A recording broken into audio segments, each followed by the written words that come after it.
Hello students, welcome to Zaifa classes. तो students, आज हम ऐसी दो टर्म्स के बारे में बात करेंगे जैसा कि आप बोर्ड पे देख रहे हैं, मास एंड वेट, जिनका यूज़ हम डे टू डे लाइफ में इंटरचेंजेबली करते रहते हैं।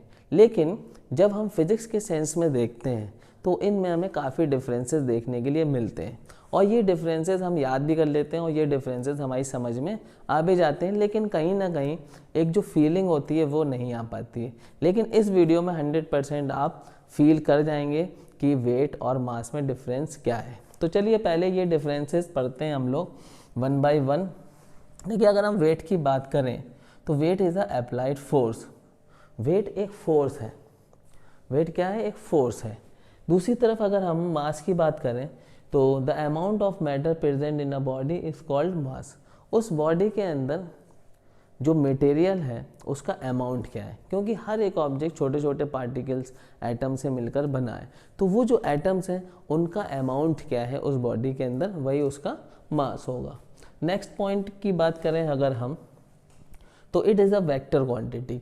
वेट जो है एक वेक्टर क्वांटिटी है, जबकि दूसरी तरफ अगर हम मास की बात करें तो mass is a scalar quantity. Mass एक स्केलर क्वांटिटी है, क्योंकि फोर्स के पास मैग्नीट्यूड भी होता है, डायरेक्शन भी होता है। मास के पास सिर्फ मैग्नीट्यूड होता है, डायरेक्शन नहीं होता। नेक्स्ट पॉइंट की बात करें, एसआई यूनिट इज़ न्यूटन। क्योंकि वेट एक फोर्स है तो फोर्स की एसआई यूनिट न्यूटन होती है, आप सब लोग जानते हैं। हम मास में अगर देखें तो मास की एसआई यूनिट केजी होती है, क्योंकि आप केजी में ही सारा सामान अपने घर का, वेजिटेबल्स, शुगर, टी लीव्स वगैरह लेकर आते हैं। नेक्स्ट पॉइंट की बात करें तो weight change from position to position. Weight जो है जगह जगह पर चेंज होता है, ठीक है। अगर हम अर्थ पर ही बात करें तो अर्थ पर भी अलग अलग जगह पे वेट थोड़ा माइनर चेंज होता है, ठीक है। उधर दूसरी तरफ अगर हम मास की बात करें तो mass never change at any position. Mass किसी भी जगह पे चेंज नहीं होगा, चाहे आप अर्थ पे रहो, चाहे आप किसी स्पेस में किसी प्लेनेट पर चले जाओ, मास चेंज नहीं होगा, लेकिन वेट चेंज हो सकता है। अगर हम मून और अर्थ में देखें और वेट में देखें क्या फ़र्क आता है, तो अर्थ को देखते हुए मून पे जो वेट है किसी ऑब्जेक्ट का वो 6 गुना कम हो जाएगा। जैसे कि अगर हम बात करें अर्थ पे कोई चीज़ 36 न्यूटन उसका वेट है, तो मून पे उसका वेट 6 न्यूटन हो जाएगा, 6 गुना कम हो जाता है, ठीक है। अब ये तो होगा डिफरेंसेस। अब फील कहाँ है? फील कहाँ है? देखिए स्टूडेंट्स, आपने कई बार अपने घर पे या आपने खुद भी जो है कभी कोई चीज़ ऐसी रखी है आपके घर पे, तो आपने कहा भाई ये कितना है, देखना ज़रा, इसको बताना। तो आप क्या करते हो, उसे हाथ में लिया और हाथ में ऐसे उठाया, भाई ये जो है 500 जो है ग्राम है, मतलब आधा किलो है ये। ऐसे उठा के आप अंदाज़न बता देते हैं उसका मास। तो आप ये मास कैसे बता पाते हैं? आपने फील किया कभी? आप ये मास कैसे बता पाते हैं? तो चलिए आज हम बताते हैं असल में वेट क्या है। वेट का फॉर्मूला यहाँ पे लिखते हैं पहले, वेट इक्वल टू mg। ये g जो है हमारे पास अर्थ पे ये एक एक्सेलरेशन है ड्यू टू ग्रेविटी, और g की वैल्यू होती है 9.8 मीटर पर सेकंड स्क्वायर। अप्रॉक्सीमेटली अगर हम बात करें तो 10 भी हम ले लेते हैं, थोड़ा सा सॉल्यूशन आसान हो जाता है सॉल्व करना क्वेश्चंस को, ठीक है। तो खैर उसकी बात हम लोग बाद में करेंगे। तो weight equal to m g, क्या हम इस फार्मूले को ऐसे नहीं लिख सकते? M equal to weight upon g लिख सकते हैं ना? बिल्कुल लिख सकते हैं। और ये जी जो है सिर्फ अर्थ पे जो एक्सेलरेशन हो रहा है ड्यू टू ग्रेविटी वो है, हम सिर्फ अर्थ की बात कर रहे हैं यहाँ पर। तो हम बात कर रहे थे कि जब हम किसी चीज़ को उठाते हैं और ऐसे अंदाज़न हम बता देते हैं कि ये 200 ग्राम है या 250 ग्राम है या 300 ग्राम है या 500 ग्राम है या ये चीज़ 1 किलो है। एक बोरी है उसमें सामान रखा हुआ बहुत सारा, उठाया और हमने बोला भाई ये तो जो है 15 किलो की है। तो असल में आप कैसे बता पा रहे हो? असल में आप वेट से ही बता पा रहे हो उसको, है ना, कंफ्यूज करने वाले।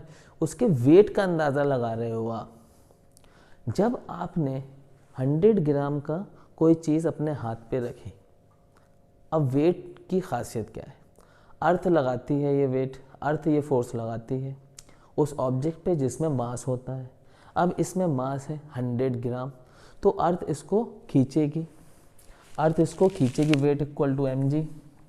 100 ग्राम को kg में अगर लिखें तो हम क्या लिखेंगे, 100 को kg में अगर हम चेंज करें तो 100 ग्राम को kg में चेंज कर देते हैं अपॉन 1000, तो ये हो जाएगा आपके पास 1/10 kg इंटू जी। जी की वैल्यू हम थोड़ी देर के लिए 10 ले लेते हैं, तो वेट इक्वल टू क्या आया हमारे पास 10/10। ठीक है, ये हमने जो क्या लिया है 10 एक्सेलरेशन, ये 0 से 0 कैंसिल, यहाँ क्या आ गया 1, और वेट क्या है न्यूटन में होता है। कितना न्यूटन वेट आया 100 ग्राम का, 1 न्यूटन। आपने उसे अपने हाथ पे रखा 100 ग्राम की एक चीज़ को, या 100 ग्राम का बाट ले लीजिए, वो आपने एक 100 ग्राम की कोई चीज़, कोई ऑब्जेक्ट अपने हाथ पे रखा। अब आपके हाथ पे क्या लगा, नीचे की तरफ 1 न्यूटन का फोर्स लगा। ठीक है, आपके हाथ पे क्या लगा, नीचे की तरफ 1 न्यूटन का फोर्स लगा। ये टेबल है, यहाँ पर भी हमने एक 100 ग्राम की कोई चीज़ रख दी, यानी मतलब 1/10 kg की कोई चीज़ रख दी। इस पर भी नीचे क्या फोर्स लग रहा है, mg फोर्स लग रहा है, और mg फोर्स आपने 100 ग्राम का निकाल रखा है। यहाँ पे कितना होता है 1 न्यूटन अप्रॉक्सीमेटली, क्योंकि हमने g की वैल्यू 10 ले ली थी। ठीक है, 1 न्यूटन नीचे की तरफ फोर्स लग रहा है।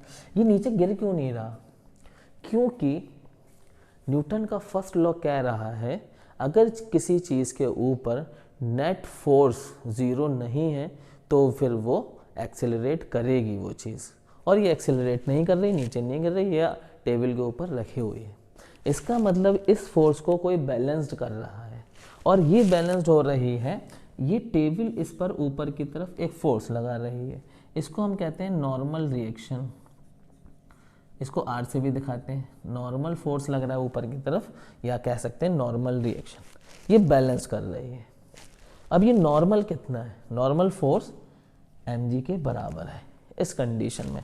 तो हमने इसी तरह से जब हमने 100 ग्राम की चीज़ अपने हाथ पे रखी तो इस पे 1 न्यूटन का फोर्स नीचे की तरफ लगा, लेकिन आपका हाथ यहीं पर रहा और इसको नीचे नहीं जाने दिया, तो आपके हाथ ने ऊपर के डायरेक्शन में एक नॉर्मल रिएक्शन लगा दिया, और वो नॉर्मल रिएक्शन कितना था mg के बराबर, यानी का मतलब 1 न्यूटन था। अगर आप किसी चीज़ पे ऊपर की तरफ 1 न्यूटन का फोर्स लगा रहे हैं नॉर्मल रिएक्शन के तौर पे, तो आप कहोगे ये 100 ग्राम की चीज़ है। तो हमें ऐसा अंदाज़ा हो जाता है, क्या होता है कि हमें अंदाज़ा हो जाता है कि हमारा हाथ नॉर्मल रिएक्शन कितना बना रहा है। अगर आपके हाथ ने नॉर्मल रिएक्शन मान लीजिए 10 न्यूटन बनाया, 10 न्यूटन बनाया, तो इसका मतलब ये हुआ कि आप खट से कहोगे कि ये 1 kg है। तो आज फील कर पाए आप वेट और मास में फील कर पा रहे हो। सिमिलरली जिस तरह से आप अंदाज़ा लगा रहे हो, आप तो खैर अंदाज़ा लगा रहे हो क्योंकि कैलकुलेट नहीं कर रहे हो, है ना, कि अगर आपके हाथ ने लगभग 10 न्यूटन का फोर्स नॉर्मल रिएक्शन में लगाया ऊपर की तरफ, तो आप कह रहे हो ये लगभग अप्रॉक्सीमेटली 1 kg है ना। इसी तरह से वेट मशीन क्या करती है, जब कोई बंदा वेट मशीन पे खड़ा है, जब कोई बंदा वेट मशीन पे खड़ा है, तो वेट मशीन, क्योंकि वेट मशीन पे खड़ा है तो अर्थ तो खींचेगी। वेट मशीन पे खड़े होने के बाद अर्थ जो है अपना mg फोर्स 0 नहीं होता है। आप अर्थ के सरफेस पे भी खड़े हो जाओगे, अर्थ के सरफेस पे भी खड़े हो जाओगे, तो mg फोर्स यानी मतलब वेट जो है वो 0 नहीं होगा, वेट अभी भी लगेगा, है ना। इसी तरीके से जब हम वेट मशीन पे खड़े हो जाते हैं तो अर्थ तो वेट बनाएगी, अर्थ तो फोर्स लगाएगी। अब आप खड़े हुए हो, आप कहीं नहीं जा रहे हो, तो ऊपर की तरफ वेट मशीन क्या करेगी, एक नॉर्मल रिएक्शन बनाएगी। इस बंदे पे वेट मशीन एक नॉर्मल रिएक्शन बनाएगी। अब वेट मशीन इसको पढ़ती है कि वो नॉर्मल रिएक्शन कितना बना रही है। अगर वो नॉर्मल रिएक्शन 10 न्यूटन बना रही है तो 1 kg।